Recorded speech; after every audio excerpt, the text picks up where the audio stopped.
그 어떤 10분보다 알찬 10분 뉴스 하이킥 하프타임 오윤혜 씨와 함께합니다. 어서 오세요. 네, 반갑습니다. 예. 오늘 신변님과 마지막 날이잖아요. 네, 저와 함께하는 하프타임은 마지막이고요. 네. 다음 주 화요일부터는 연휴 기간 중에는 전종환 아나운서라고 임시 진행을 하시고 네. 화요일부터는 뉴스 권순표 기자. 뉴스하이킥의 새로운 진행자 권순표 기자님이시군요. 예. 네.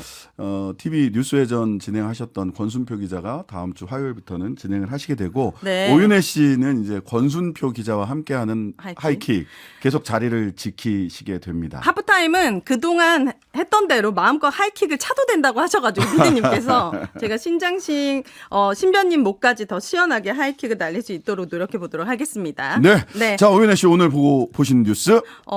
대통령 대담이 있었잖아요. 네, 어젯밤 네, 네, 10시에 네. 거기에서 아무래도 저는 엄마이다 보니까 저출산 정책에 관련된 질의응답이 그 전에 제가 궁금했어요. 궁금해서 네.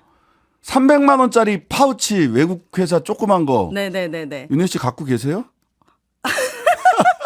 혹시 선물 주신다면 저도 거절하지는 않겠습니다. 네. 마음이 워낙 여리고 약해가지고 제가 그런 거 받을 수밖에 없거든요. 저도. 박절하게 네. 돌려보낼 수는 없다. 네. 그래서 저출산 관련된 네. 이제 질문을 했는데 아주 깊이 저출산 문제가 굉장히 심각하다는 것을 공감한다.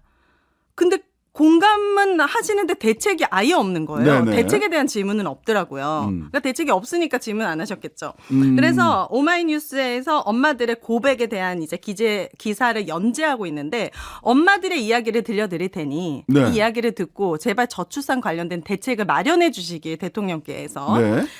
그런 마음으로 이 기사를 소개해 드리려고 합니다. 네네, 소개해 주세요. 자, 돌봄에 필요하다고 알려진 것들은 대체로 눈에 보이는 것들, 돈으로 환산할 수 있는 것들이 많지만 실상 아이들을 키우는 주 양육자인 엄마인 나에게 힘을 주는 것은 돈이 아니라 사람들이었다. 사람들이 사회를 안전하게 만들기 위해 노력할 때, 그리고 어리고 약한 아이들을 위해 관용을 베풀 때 감사함을 느꼈다. 반면에 아이가 아파서 응급실 갔는데 소아과 의사가 없으니 다른 병원으로 가라며 진료를 거부했을 때 아이고. 나는 너무 서러웠고 식당에서 아이가 투정만 부려도 싸늘하게 바라보는 시선이 서러웠다. 자식을 위해선 위장 전입, 입시 비리, 고액 과외, 생기부를 위한 기부까지 마다않는 부모이면서 생태 같은 자식을 잃은 부모들의 마음은 모르는 채 하는 정치인들의 태도가 서러웠다. 아이를 낳을 때 주는 축하금도 좋지만 일회에 그치는 축하금보다는 아이를 낳은 엄마가 원만하게 직장에 복귀해 꾸준히 수입을 가져가며 정부의 시혜적 수당에 기대하지 않는 것이 아이를 키우는데 더 큰 도움을 줄 수 있다. 유급 노동을 하는 맞벌이 가정과 무급 노동을 하는 전업주부를 차별하지 않고 부모라면 누구나 필요할 때 돌봄 시설을 이용할 수 있는 환경을 만들어준다면 얼마나 좋을까. 네. 또 있습니다. 네. 슬픈 일을 겪는 동료 시민들을 외면하지 않는 사회, 네. 정쟁을 떠나 아파하는 사람의 눈물을 닦아줄 수 있는 사회라면 아이들의 웃음소리가 지금보단 더 많이 들을 수 있을 것 같다. 그리고 마지막으로 공부를 잘하는 기준이 높은 아이들만 살아남는 사회가 아니라 가난한 아이, 아픈 아이, 자신감이 부족한 아이, 공부 못하는 아이 모두를 끌어안고 함께 갈 수 있는 사회에서 그런 아이들을 돌보는 보호자들의 따뜻한 시선으로 바라봐주는 사람들이 많아진다면 지금보다 는 아이들을 키우기 좋은 세상이 되리라 믿어 의심치 않는다. 그 마지막 부분이 어제 저희 그 특수통에서 네. 김현철 김현철 홍콩 과기대 교수, 의사 출신 경제학자인데요. 아, 네. 이분이 얘기했던 게 뭐냐면 초격차 사회, 빈부격차가 너무 커졌다. 네. 즉 특정 왜 이게 과당 경쟁, 엄청난 경쟁 네. 때문에 아이를 한 명을 낳기도 어렵고 한 명을 낳는다고 하더라도 둘을 낳을 엄두를 못 낸다는 거예요. 왜냐하면 맞아요. 그 경쟁에서 이기게 하기 위해서 아이한테 너무나도 많은 시간과 노력이 들어가기 때문에. 네. 근데 왜 그러냐면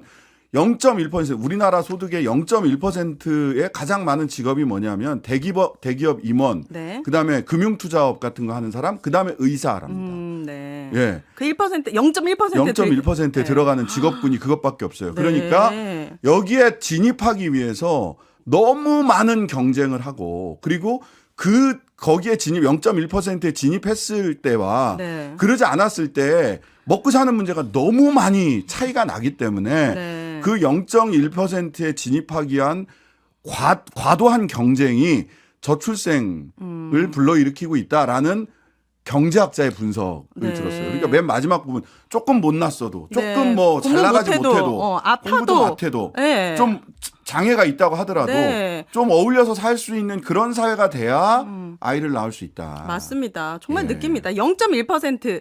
저는 임신했을 때부터 우리 아이가 0.1%에 들어가는 건 아예 포기했고 기대하지도 않고 그냥 행복하고 건강한 아이로 자랐으면 좋겠다. 이런 부모들도 굉장히 많아지고 있기 네, 때문에 네. 이런 이야기를 듣고 대책을 좀 제발 좀 마련해 주시기를 윤석열 대통령께 전해봅니다. 네, 자, 두 번째 뉴스는요. 두 번째 뉴스는 지난해 4월 부산대 해운대 한 횟집에서 아, 그 사진. 네, 윤 대통령과 참석자들이 일렬로 도열해가지고 이렇게 윤 대통령에게 인사하는 아주 무슨 영화의 한 장면 같았어요. 네, 윤 대통령께 인사하는 사진 공개돼서 논란이 있었죠. 네. 당시 대통령이 2030 부산 세계 박람회 유치 지원을 위해서 부산을 방문한 뒤 국무위원 광역 단체장들과 비공개 만찬 가졌는데 요거 세금 도둑 잡아라 하승수 대표가 만찬 비용의 액수 지출 알려달라고 정보 공개 청구했어요. 저는 이때 대통령실의 답변 정보 공개를 안 했어요. 정보 공개를 안 해줘가지고 결과적으로 네. 재판을 통해서 법원이 공개하라라고 하는 판결이 오늘 나온 거잖아요. 1심 승소했습니다. 예. 1심. 이거 이제 대법원까지 끝까지 안 낼 텐데 왜 정보 공개를 안 했느냐? 대통령실에서 뭐라고 얘기를 했느냐? 네.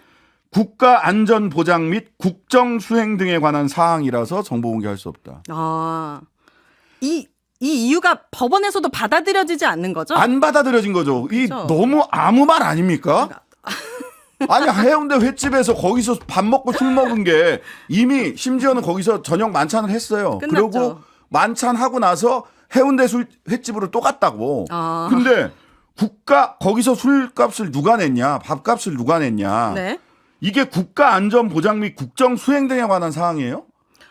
정말 왜 이런 이거 궤변인 거죠. 근데 중요한 거는 대통령 임기 끝나기 전까지 이게 공개를 하려면 이제 항소심 가고 2심하고 대법원까지 가야 되겠죠. 근데 이걸 만약에 대통령 기록물로 만약에 지정하면 어떻게 되는 거예요? 그러면은 이거를 기록물로 지정을 해버리면 네. 시간이 지날 때까지 이거를 공개를 안 해요. 공개를 안 하고 네. 기록물을 보기 위해서는 압수수색 영장이 필요해요. 와, 그렇게까지 해야 되는 겁니까? 압수수색 영장이 이것 때문에 나올지는 잘 모르겠어요. 그러니까 그래서 이제 하승수 변호사도 세금도둑 잡아라 대표인 하승수 변호사도 제발 대통령 기록물로 지정되기 전에 네, 빨리. 대법원 판결까지 빨리 나왔으면 좋겠고 네. 적어도 그러기 전에 1심에서 이 정도 했으면 국가 안전 보장 및 국정 수행 등에 관한 사항이라서 해운대 밥값 누가 냈는지 알려드릴 수 없다라는 거를 네. 1심 법원에서 야 말도 안 되는 소리 좀 하지 마 빨리 공개해라고 얘기를 했잖아요. 네, 그럼 좀 공개하면 어떻습니까? 그럼 공개를 좀 하시라고요.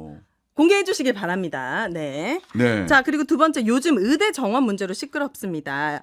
정부가 의대 정원을 2,000명 늘린다는 계획을 발표했고 이에 반발해서 의료계가 설 연휴 직후에 총파업을 예고했고 네. 근데 대통령실에서는 집단 행동 자제를 요청하면서 업무 개시 명령이나 면허 박탈 가능성까지 언급했어요. 네. 보니까 오늘 복지부에서 전공이 1만 5천 명의 개인 연락처를 취합했다는 보도도 나왔는데 네. 아니 복지부에서는 연락처 확보는 사실이 아니지만 계획은 있다 또 이렇게 밝혔습니다. 이게 연락처 학제를 가지고 네. 오늘 오전에 그런 뉴스가 나오니까 전공의들이 그러니까 인턴 레지던트들이잖아요. 전공의들이 병원에 가보시면 아시겠지만 종합병원 가면 인턴 레지던트들이 대부분의 일을 합니다. 그쵸, 하죠. 거의 뭐 그 또 의학 드라마 보면 인턴 레지던트들이 뭐 일주일째 집에 집에 못 가고, 네. 구석에서 자고 사발면 먹고 이런 네. 것들 보이잖아요.